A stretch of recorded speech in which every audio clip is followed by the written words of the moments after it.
Hi everybody, Emily here for Bramble Fox. I'm here to share with you a mini album that I made. So you might have seen before that I had made a pink mini album for my scrap therapy, and I have a friend who asked if I wouldn't mind making one for her so that she could try as well to scrapbook in a different format. However, more with a boy theme.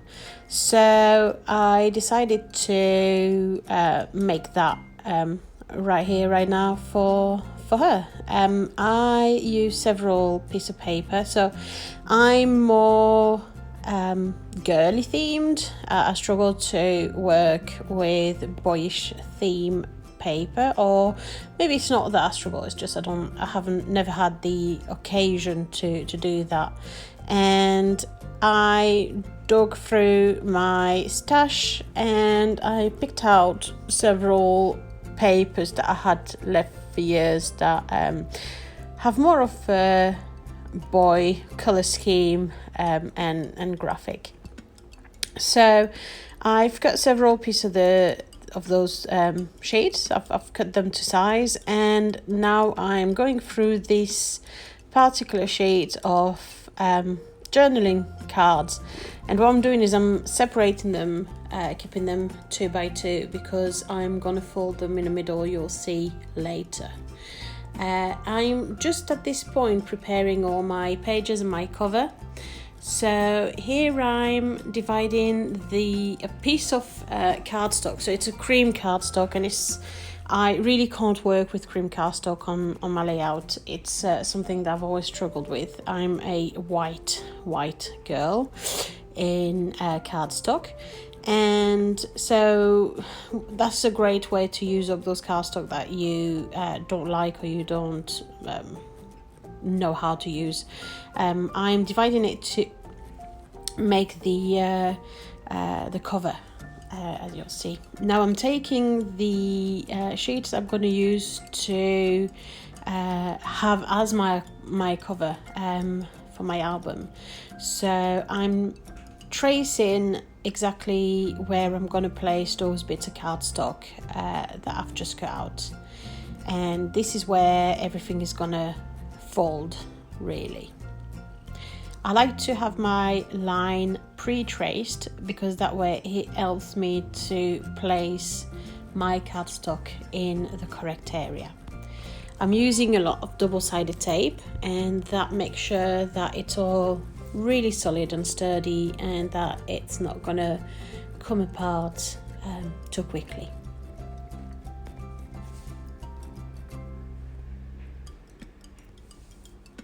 I am now placing them in the lines that I drew before. And that cardstock is not going to show at all in a project. It's just there to give it that, that card feeling, that kind of hardcover feeling to my album. I slightly scored the edges with my craft knife, so not going through, but just slightly scored it, and now I'm folding it and covering it up.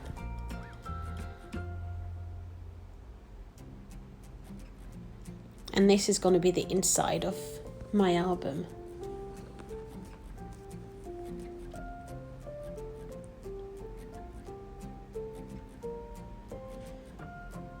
Here I'm going through my scoreboard to help fold cleanly the pages of my cover. I'm now looking at the lining inside my mini book, and I chose a colour that would work well with all the pages that I had chosen for my mini book. It was quite late in the evening and I mismeasured it, and you'll see that I went back to it and I've cut it again. But yeah, the key is loads of double-sided tape and making sure that everything is stuck and everything is going to be solid.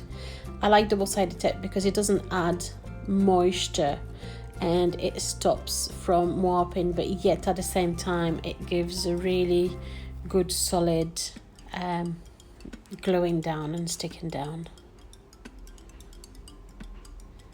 So there we go, and then I rub it really well so that it stick properly. Now I'm dividing all my pages. So I'm dividing all by size of the paper that I've cut, and I'm folding it in the middle and to fold my pages. So there we go, folding everything.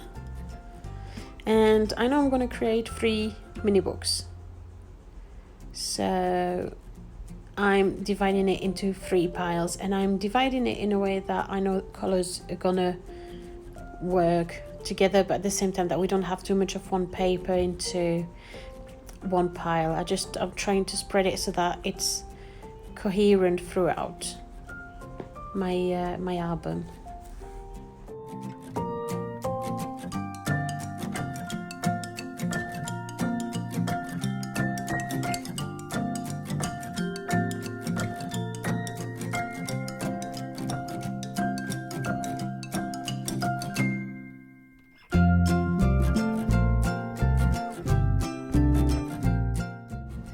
Now I'm reaching a stage where I'm arranging my pages how I want to have them stitched. So I'm arranging the order onto my first little album, and I'm clipping it all in place so that I can do the holes through my album where I'm going to stitch. For that I'm using my crocodile, and then just a little bit of thread and a needle, and I'm stitching through. So I'm really sorry we don't have a good image of the stitching. I tend to forget sometimes that I'm filming as I do it, and but you get the idea. Just thread it up, down, up, down, up, down, and then back through and back through and back through until I run out of thread, really. And then on the last bit I thread it through, and I finish it off with a dollop of glossy accent just to make sure that it remains in place.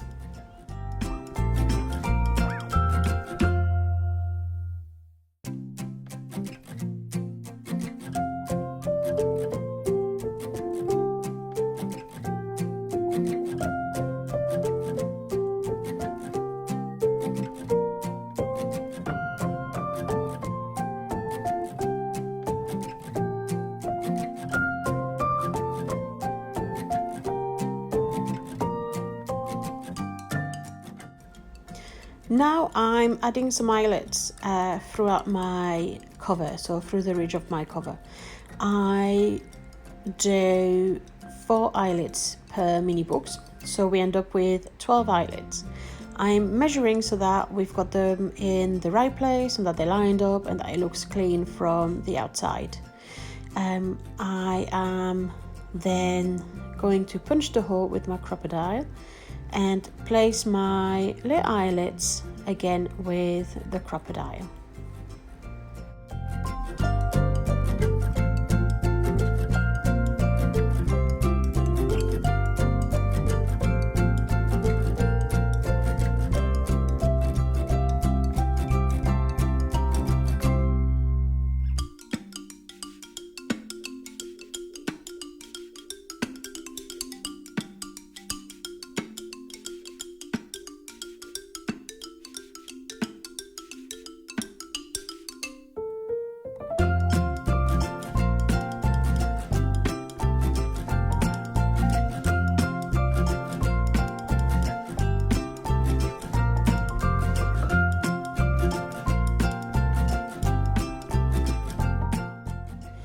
I am now looking at decorating my front cover, and I decided to use the little bit of pattern paper that I took off earlier on because I had mismeasured it, and I thought, you know what, actually it's perfect because it repeats the colour scheme from inside the mini album, but at the same time it's a strip that's already cut for me, so hey, I made my life easier, so that's great. I decided to go with a stay together perspective because from a color point of view it's great. It works together. It has that boyish kind of feel as well. And also because this album is not for me and I don't know how it's going to be used, it could be, then it can be used in different way, because the stay together theme can be taken as in as a family we stay together, or it could be taken as in I'm keeping myself together, or it has that array of themes. And also it could be used if she decides to make it an album for a more of a coronavirus related kind of theme. So now I'm looking at attaching my album to my cover, and what I do is I take a baker's twine and I thread it through the stitching of my mini books into the spine of the cover. And I decided to trim a bit the pages to make it cleaner on the edges. And yeah, I'm starting the whole threading kind of system. It's just I don't have a system. I've not really learned anything. It's just something that I saw that works for attaching my pages on the spine. They look really nice, and inside the album as well, it looks nice. So that's what I do, and it's very, very solid. And it works for me. It's I've put it together because it works. I didn't follow any kind of lessons, and yeah, I stitch it at I make a knot at on the other side, and I decided to thread a button as well to give it another pop of colour.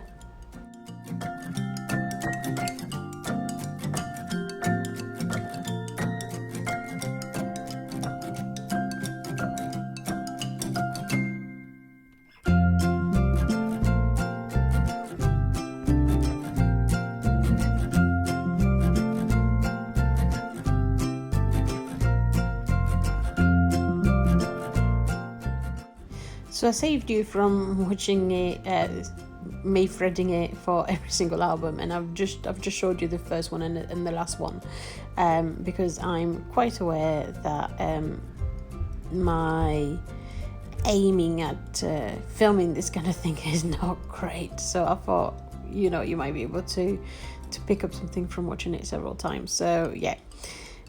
This is the third album and how I put it together. My perspective stayed together kept coming off as I was threading, because the glue was still wet, and it's just silly of me to try and keep it to stick on the cover when the glue was still wet. So I'm taking the opportunity to thread a ribbon under, so that will keep the album shut, because it has quite a lot of pages inside, and it gives a little bit of pressure that, as you can see, the album keep opening by itself. So I thought a little bit of a ribbon reinforced with glossy accent and double-sided tape, it will keep the album closed. I am now looking at decorating the spine of my book, adding another layer of perspective. I looked at the layer camera and I thought, okay, I think I'm just gonna use the little house and world, because I thought maybe she can take it in a theme of my home, my world, or same again, it can work for the coronavirus theme. It just depends whatever she wants to do with the album. Always hard to design for somebody else. So there you go, here's the finished album. I'm really happy that I got to work with colours that I would normally not use very often. I love the end result, and I hope you enjoyed it too. Thank you for watching. Thank you, bye.